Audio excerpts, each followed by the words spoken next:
ओम नमः शिवाय। ओम नमो भगवते वासुदेवाय नमः। आशा करती हूँ आप सब लोग कुशल मंगल होंगे। आप सबका स्वागत है मेरे चैनल में। विजया एकादशी फागुन मास में कृष्ण पक्ष की एकादशी को विजया एकादशी कहा जाता है। आज मैं आपको विजया एकादशी के बारे में या उसके महात्म का कथा स्मरण करेंगे आप मेरे साथ। और विजया एकादशी की पूजा विधि क्या क्या है और कौन कौन सी सामग्री ली जाती है और किस प्रकार विजय कलश की स्थापना की जाती है।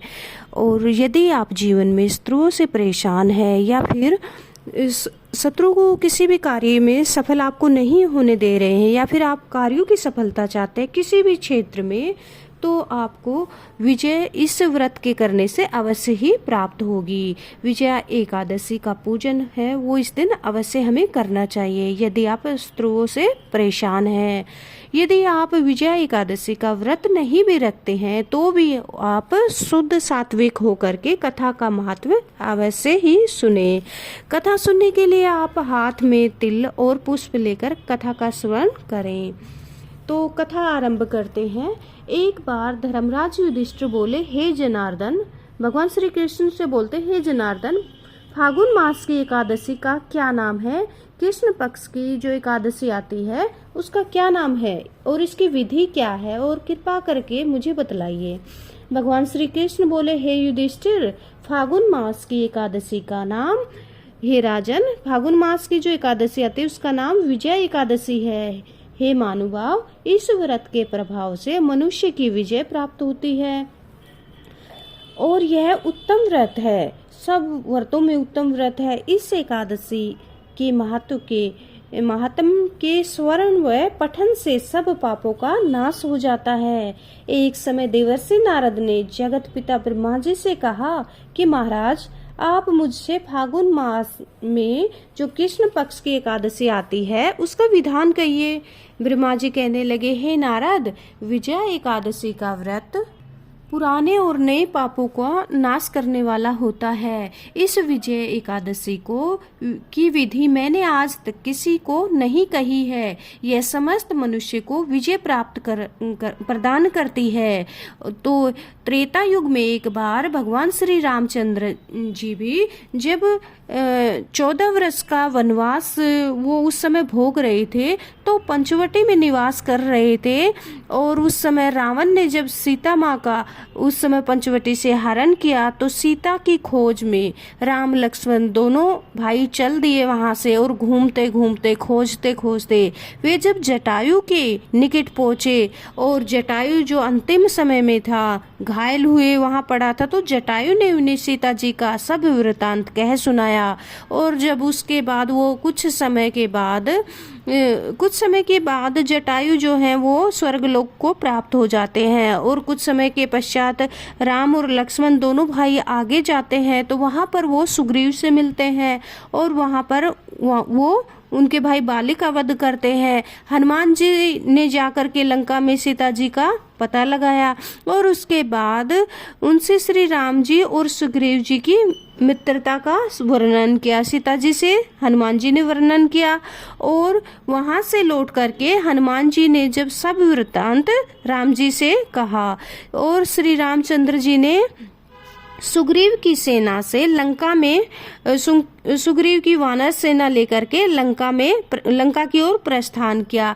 और जब समुद्र के किनारे पहुंचे तो वहां मगरमच्छ युक्त अगाध समुद्र को देख करके कहा कि हे लक्ष्मण, हम इस विशाल समुद्र को कैसे पार करेंगे? तो तब लक्ष्मण जी कहते हैं कि हे पुरुषोत्तम, आप आदि पुरुष हैं, आप सब कुछ जानते हैं।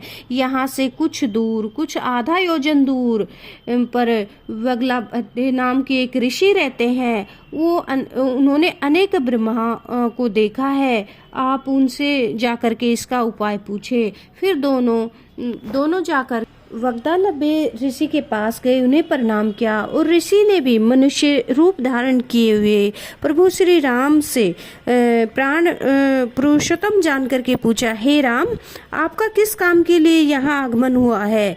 मैं यहाँ तब श्री राम कहते हैं कि मैं यहाँ सेना सहित आया हूँ और हे मुनि, राक्षसों से जीतने के लिए मैं लंका जा रहा हूँ। आप कृपा करके समुद्र पार करने का कोई उपाय बतलाइए, यही मेरा यहाँ आने का कारण है। ऋषि वग्धा भल्ले बोले कि हे राम, फागुन मास की एकादशी का उत्तम व्रत करने से निश्चित ही आपकी विजय होगी और आप समुद्र पार कर लेंगे। इस व्रत की विधि यह है कि तब ऋषि वग्धालभ्य उनको व्रत की विधि बतलाते हैं और कहते हैं कि आप स्वर्ण, चांदी या मिट्टी का घड़ा दशमी के दिन अवश्य लें और उसको लेकर के घड़े में जल भरें और जल भर करके पंच पल्लव रख करके वेदिका पर स्थापित करें। उस घड़े के नीचे 7 प्रकार के अनाज रखे और उनके ऊपर जौ रखे और उन्हें भी श्री नारायण भगवान की स्वर्ण मूर्ति स्थापित करें। उनके ऊपर श्री नारायण भगवान की स्वर्ण की मूर्ति स्थापित करें। एकादशी के दिन से स्नान से निवृत्त होकर धूप दीप नैवेद्य नारियल से भगवान जी की पूजा करें। ये एकादशी के दिन की जाती है और दशमी के दिन हमें घड़े की स्थापना कर लेनी है। तत्पश्चात घड़े के सामने बैठ कर के दिन व्यतीत करें और रात को जागरण भी अवश्य करें। द्वादशी को नित्य नियम से निवृत्त होकर के उस घड़े को ब्राह्मण को दान दे दे। हे राम, तुम अगर इस व्रत को सेनापति सहित करोगे तो तुम्हारी विजय निश्चय ही होगी।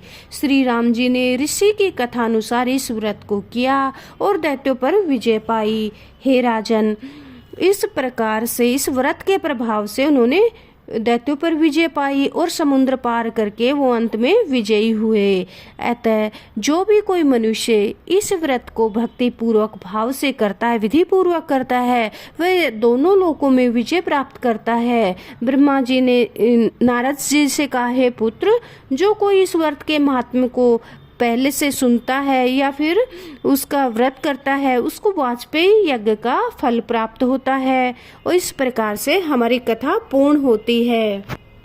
इस प्रकार से आपने जाना विजय एकादशी की फागुन मास में कृष्ण पक्ष में आने वाली विजय एकादशी की कथा के बारे में सुना और मेरे द्वारा सुन करके आप को ये वीडियो आपके लिए बहुत ही उपयोगी होगी। आशा करती हूँ आपको वीडियो अच्छी लगी होगी और आपको इस वीडियो के लिए आपको सब्सक्राइब चैनल को अवश्य करें, लाइक अवश्य करें। ओम नमः शिवाय।